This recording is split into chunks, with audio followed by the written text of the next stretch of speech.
Hello friends, welcome back சுதர்வாக்கு channel நண்பர்களே. எனக்கு இந்த வீடியோவில் பார்த்தீங்கன்னு வச்சுக்கோங்களேன், மிக மிக முக்கியமான ஒரு எச்சரிக்கையான விஷயத்தை தான் இப்போ இந்த வீடியோவில் வைரல் ஆனதை பார்க்க போகிறோம். அதாவது ஜூன் மாதம் பிறந்து நடந்துட்டுருக்குங்க. இந்த ஜூன் மாதம் 6ஆம் தேதி அன்னைக்கு அமாவாசையானது வந்ததுங்க. இந்த அமாவாசை ரொம்ப ரொம்ப முக்கியமான அமாவாசைங்க.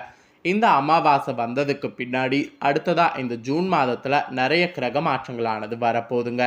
இந்த கிரக மாற்றங்களால் ஒவ்வொரு ராசிக்காரங்களுக்கும் தலையெழுத்து மாறப்போகுதுங்க. அப்படி மாறக்கூடிய தலையெழுத்தை ஒவ்வொரு ராசிக்காரங்களும் தெரிஞ்சு பயனடையணுங்கிறதுக்காக டெய்லி ஒவ்வொரு ராசிக்காரங்களுக்கு என்ன தலையெழுத்து மாறும் அப்படிங்கிறத ஷேர் பண்ணிகிட்ருக்கேன்.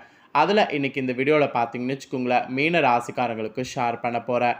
இந்த வீடியோ மீன ராசிக்காரங்களுக்கு ரொம்ப ஸ்பெஷல் வீடியோவாக இருக்கும்.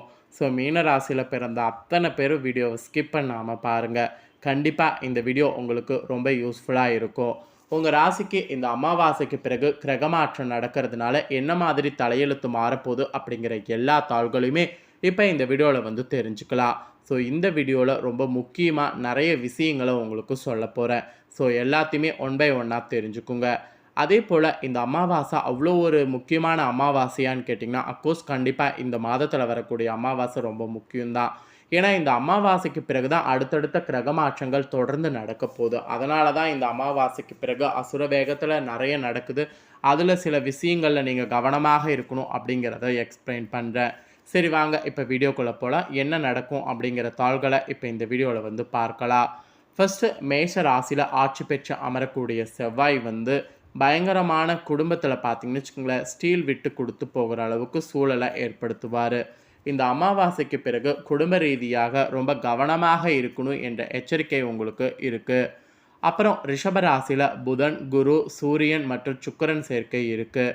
இவங்களுடைய சேர்க்கை இருக்கிறது அமாவாசைக்கு பிறகு சில நாட்களுக்கு நீங்கள் எந்த வேலையை செய்தாலும் கூடுதலாக முயற்சிகளை செய்ய வேண்டியது இருக்கும். அப்படி நீங்கள் முயற்சிகள் செய்தால் தான் உங்களுக்கான பலன் கிடைக்கும். இல்லைனா முயற்சிகள் செய்யலைன்னு வச்சுக்கோங்களேன், அதற்கான பலன் கிடைக்காது. அதுக்கப்புறம் இந்த அமாவாசைக்கு பிறகு ராகு கேது பயிற்சினால் எந்த ஒரு மாற்றமும் பலனும் உங்களுக்கு கிடைக்காது. அதே போல் மாதத்துடைய இறுதி டைம் மட்டும் சனி வக்ர பயிற்சினால் பலன்கள் உங்களுக்கு கிடைக்கும். ஸோ இந்த ஜூன் மாதம் அமாவாசைக்கு பிறகு இப்படியெல்லாம் பார்த்தீங்கன்னு வச்சுக்கோங்களேன், உங்களுக்கு பலன் கிடைக்கும். இதில் ஒரு சுவாரஸ்யமான விஷயம் என்னென்னா, ஜூன் மாதம் மீனராசிக்கு ஏற்ற இறக்கமாக இருக்க போகுது. அதுதான் சுவாரஸ்யமான விஷயம். மேசராசியில் ஆட்சி பெற்று அமரக்கூடிய செவ்வாய் தான் ஹைலைட்டு. அப்புறம் ரிஷபராசியில் புதன், குரு, சூரியன் மற்றும் சுக்கிரன் சேர்க்கை. இப்படி பல விஷயங்கள் இந்த ஜூன் அமாவாசைக்கு பிறகு உங்கள் வாழ்க்கையில் வரும். இதனால் உங்கள் ராசிக்கு என்ன ஏற்றிறக்கமான மாதமாக இருக்கும் அப்படிங்கிறத தெரிஞ்சுக்குங்க. ஃபர்ஸ்ட் ஆஃப் ஆல் மீன ராசிக்காரங்களுக்கு இந்த ஜூன் மாதம் பார்த்தீங்கன்னு வச்சுக்கோங்களேன், அமாவாசைக்கு பிறகு நடக்கக்கூடிய அசுர கிரக பயிற்சி பற்றி பார்த்துடலாம். ஏன்னா அந்த கிரக பயிற்சி பற்றி தெரிஞ்சுக்கிட்டால் தான் அடுத்தடுத்தது நாம் எல்லா தாள்களையும் தெரிஞ்சுக்கிறது ரொம்ப யூஸ்ஃபுல்லாக இருக்கும். சரி வாங்க கிரக பயிற்சி பற்றி பார்க்கலாம். ஃபஸ்ட்டு நடக்கக்கூடிய அமாவாசைக்கு பிறகு வரக்கூடிய பயிற்சி என்னென்னா புதன் பயிற்சி. இந்த புதன் பயிற்சி இந்த ஜூன் மாதம் அமாவாசைக்கு பிறகு 3 முறை பயிற்சி ஆக போகிறாரு.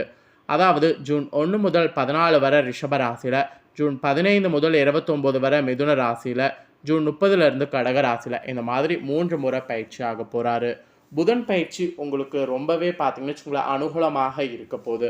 அதனால் புதன் பயிற்சி நினச்சி நீங்கள் பெருசாக கவலைப்பட வேண்டிய அவசியம் இல்லை. புதன் பயிற்சி உங்களுக்கு அனுகூலமான பயிற்சி அப்படிங்கிறத நம்புங்க.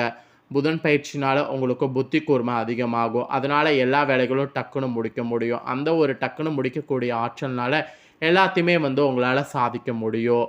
அப்புறமா இந்த அமாவாசைக்கு பிறகு வரக்கூடிய 2வது பயிற்சி என்னன்னா சுக்கிர பயிற்சிங்க. சுக்கிர பயிற்சி சொல்லும்போது சுக்கிர பயிற்சி ரொம்ப ரொம்ப சாதகமான பயிற்சியாக உங்களுக்கு அமையும். அமாவாசைக்கு பிறகு ஜூன் 12 வரைக்கும் ரிஷபராசியில் சுக்கிரன் இருப்பார். அதுக்கப்புறம் ஜூன் 13க்கு பிறகு மிதுன ராசிக்கு செல்வார். இந்த சுக்கிர பயிற்சினால் உங்களுக்கு எந்த பாதிப்பும் வராது. இந்த சுக்கிர பயிற்சி உங்களுக்கு சாதகமான பயிற்சியாக தான் இருக்கும். ஸோ சுக்கிர பயிற்சியும் இந்த அமாவாசைக்கு பிறகு ரொம்ப வலுவான பயிற்சியாக கருதப்படுது. அப்புறம் அமாவாசைக்கு முன்னாடியே பார்த்தீங்கன்னு வச்சுக்கோங்களேன், குரு பயிற்சி இந்த டைம் நடந்துருச்சு.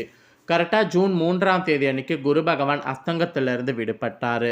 இவருடைய பயிற்சி உங்களுக்கு முயற்சிகளுக்கு கை கொடுக்கும். செவ்வாய் எப்படி கை கொடுக்க செய்வாரோ அது போல் குருவும் உங்களுக்கு கை கொடுக்க செய்வார். எல்லாமே நீங்கள் பண்ணுவதற்கு ஆற்றல் உங்களுக்கு கிடைக்கும். அதாவது நல்ல ஒரு பாசிட்டிவான பலன் உங்களுக்கு கிடைக்கும். அதுக்கப்புறமா நடக்கக்கூடிய இன்னொரு ஒரு முக்கியமான பயிற்சி செவ்வாய் பயிற்சி. இதுவும் அமாவாசைக்கு முன்னாடியே நடந்துருச்சு. கரெக்டாக ஜூன் 1ஆம் தேதிக்கு பார்த்தீங்கன்னு வச்சுக்கோங்களேன், மாதம் முழுவதும் மேச ராசியில ஆட்சி பெற்று அமர்ற மாரி செவ்வாய் சஞ்சாரம் செய்துட்டாரு. அதனால பார்த்தீங்கன்னு வச்சுக்கோங்களேன், உங்களுக்கு செவ்வாயால குடும்பஸ்தானத்தில வலுப்பெறும். அதனால குடும்ப ரீதியாக மட்டும் கவனமாக இந்த டைம் இருக்கணும் என்ற எச்சரிக்கை இருக்கு. அதுக்கப்புறம் சூரிய பயிற்சி. இந்த பயிற்சி கரெக்டாக ஜூன் 15க்கு மேல நடக்கப் போது. ரிஷப ராசியில இருக்கக்கூடிய சூரியன் மிதுன ராசியில பயணம் செய்வாரு. சூரிய பயிற்சியும் உங்கள திக்குமுக்காட வைக்கும். அதனால சூரிய பயிற்சியிலும் கொஞ்சம் கவனமாக இருக்கணும் என்ற எச்சரிக்கை இருக்கு. ஸோ இந்த மாரி அமாவாசைக்கு பிறகும் முன்னும் பின்னும் நெறைய கிரக பயிற்சிகள் நடக்கப் போது. இதனோட அடிப்படையில தான் நீங்க பெறக்கூடிய பலன்கள ஜோதிடர்கள் கணிச்சிருக்காங்க. அத தான் இப்ப இந்த வீடியோல வந்து பார்க்க போறோம். ஃபர்ஸ்ட்டு மீன ராசிக்காரங்க, நீங்க இந்த அமாவாசைக்கு பிறகு பெறக்கூடிய பொது பலன்கள் என்னங்கிறத எக்ஸ்பிளைன் பண்றேன். முதல்ல பொது பலன்கள் என்னங்கிறத தெளிவா இந்த வீடியோல நோட் பண்ணிக்கோங்க. மீன ராசிக்காரங்களுக்கு 2024 ஜூன் மாதம் அமாவாசைக்கு பிறகு சில விஷயங்கள்ல ஏற்றத்தாழ்வுகள் ஏற்படும். அதனால அந்த சில விஷயங்கள் என்னங்கிறத தெரிஞ்சு அதற்கேற்ப நடந்துக்குங்க. ஃபர்ஸ்ட்டு உங்களுக்கு நெறைய செலவுகள் பார்த்தீங்கன்னு வச்சுக்கோங்களேன் அதிகரிக்கும். அட் த சேம் டைம் குடும்பத்தில பார்த்தீங்கன்னு வச்சுக்கோங்களேன் சிக்கல்கள் ஏற்படலாம். அதனால குடும்ப ரீதியாக கவனமாக இருக்கணும். அப்புறம் விட்டு கொடுத்து செல்லணும். எதிலும் விட்டு கொடுக்காம சென்றீங்கன்னு வச்சுக்கோங்களேன், அது உங்களுக்கு பெரிய ஆபத்தாக முடியும். வீட்டு நிலத்துல கூட கவனமாக இருக்கணும். ஏன்னா வீட்டு நிலத்துல பாதிப்பு வர வாய்ப்பு இருக்கு. உடல் நலத்துல கூட கவனமாக இருக்கணும். விட்டு கொடுத்து செல்லணும். மன உளைச்சல் ஏற்படலாம். அதெல்லாம் ஏற்படாம இருக்க யோகா போன்ற விஷயங்கள் செய்யணும். பொறுமை ரொம்ப தேவை. அலுவலக வேலையில கூட முன்னேற்றம் ஏற்படும். அலுவலக வேலையில உங்களுடைய முயற்சிகள் எது வேணாலும் நீங்க வந்து செய்யலாம். அதுக்கப்புறம் மாதத்துடைய பிற்பகுதியில பார்த்தீங்கன்னு வச்சுக்கோங்களேன், வருமானமானது அதிகரிக்கும். அதனால கொஞ்ச நாள் வந்து அமாவாசையில கவனமாக இருங்க. அப்புறம் பிற்பகுதியில வருமானம் அதிகரிக்கும்போது அதை யூஸ் பண்ணிக்கோங்க. ஸோ இப்படி இதெல்லாம் பொது பலன்களாக உங்களுக்கு கிடைக்கும் என்று சொல்லப்பட்டிருக்கு. அதுக்கப்புறமா மீன ராசிக்காரங்க உங்களுக்கு சாதகமாக கிடைக்கக்கூடிய பலன்கள் இந்த மாதத்துக்கு சொல்லப்பட்டிருக்கு. அது என்னங்கிறத ஷேர் பண்ணுறேன், அதை தெரிஞ்சுக்குங்க. மீன ராசிக்காரங்களுக்கு ஜூன் அமாவாசைக்கு பிறகு அடுத்து வரக்கூடிய பாதையில் செலவுகளும் பின்பகுதியில் வருமானமும் அதிகரிக்கும். கலவையான ஒரு டைமாக இருக்கும். இந்த ஜூன் அமாவாசையில் நடுப்பகுதியில் மீன ராசிக்காரங்க நீங்கள் சற்று நிம்மதியாக இருக்கிற மாதிரி இருக்கும். இந்த நேரத்தில் உங்கள் வாழ்க்கையை சரியான திசையில் செல்ல முயற்சி செய்யணும். அப்படி செய்தீங்கன்னா வெற்றி உங்களுக்கு தான். பல்வேறு ஆதாரங்கள்ல இருந்தும் உங்களுக்கு வருமானம் கிடைக்கவும் வாய்ப்பு இருக்குது. உங்கள் நிதி சிக்கல்களை பெருமளவு குறைக்கவும் வாய்ப்பு இருக்குது. அலுவலக வேலை செய்பவர்கள் மாதத்தில், அதாவது அமாவாசைக்கு பிறகு மாதத்தில் 2வது வாரம் வரும்ல, அப்போ பணியிடத்தில் மூத்தவர்கள் மற்றும் இளையவர்களிடமிருந்து ஆதரவு நீங்கள் நிறைய பெறுவீங்க. அப்புறம் கூட்டு வியாபாரம் செய்யக்கூடிய உங்களுக்கு வரக்கூடிய இந்த டைம் வந்து மிகவும் சாதகமாக இருக்கும். வியாபாரத்தில் நல்ல லாபத்தை வந்து பெறுவீங்க. தொழில் சம்பந்தமாக நீங்கள் மேற்கொள்ளக்கூடிய பயணங்கள் நன்மை தரும். சகோதர சகோதரிகளிடமிருந்து அன்பையும் ஆதரவையும் பெறுவீங்க. இப்படி சப்போர்ட்டாக பல விஷயங்கள் உங்களுக்கு நடக்கும். அதே போல் செவ்வாய் மேசராசியில் ஆட்சியாக அமர்றதுனால குடும்பத்தில் மட்டும் விட்டு கொடுத்து செல்ல வேண்டும். இல்லைனா குடும்பத்தில் பிளவு ஏற்பட வாய்ப்பு அதிகமாக இருக்குது. அதனால் குடும்பத்தில் விட்டு கொடுத்து செல்லணும். ஸோ இதெல்லாம் சாதகமான பலன்களாக உங்களுக்கு கிடைக்கும் என்று சொல்லப்பட்டிருக்கு. அட் த சேம் டைம் கவனமாக இருக்க வேண்டிய சில விஷயங்களும் இருக்குது. எதில் கவனமாக இருக்கணும் அப்படிங்கிறத ஷேர் பண்ணுறேன். கவனமாக இருக்க வேண்டிய விஷயங்களை தெரிஞ்சுக்குங்க. மாதத்தில் இந்த அமாவாசைக்கு பிறகு தொடக்கத்தில் உங்கள் வருமானத்தை விட செலவுகள் 2 மடங்காக இருக்கும். அந்த காலகட்டத்தில் நீங்கள் திடீரென்று செலவு வந்து சந்திக்கிறதுக்கு வாய்ப்பு இருக்குது. அதனால் செலவுகளை வந்து குறைத்து கொள்ளுங்க. அந்த செலவுகளை சமாளிக்க நீங்கள் கடினமாக உழைக்க முயற்சி பண்ணணும். நிதி பிரச்சனைகள்லாம் தொடரும். அந்த நிதி பிரச்சனைகளை கண்ட்ரோல் பண்ணணும். மாதத்தில் அமாவாசைக்கு பிறகு தொடக்கத்தில் திடீரென நீண்ட தூர பயணம் செல்ல வேண்டிய சூழ்நிலை கூட வரும். பயணத்தின் போது உங்கள் உடல் ஆரோக்கியத்தில் கவனம் செலுத்த வேண்டும். உங்கள் உறவினர்கள் புறக்கணிப்பு காரணமாக நீங்களும் கொஞ்சம் வருத்தமாக இருப்பீங்க.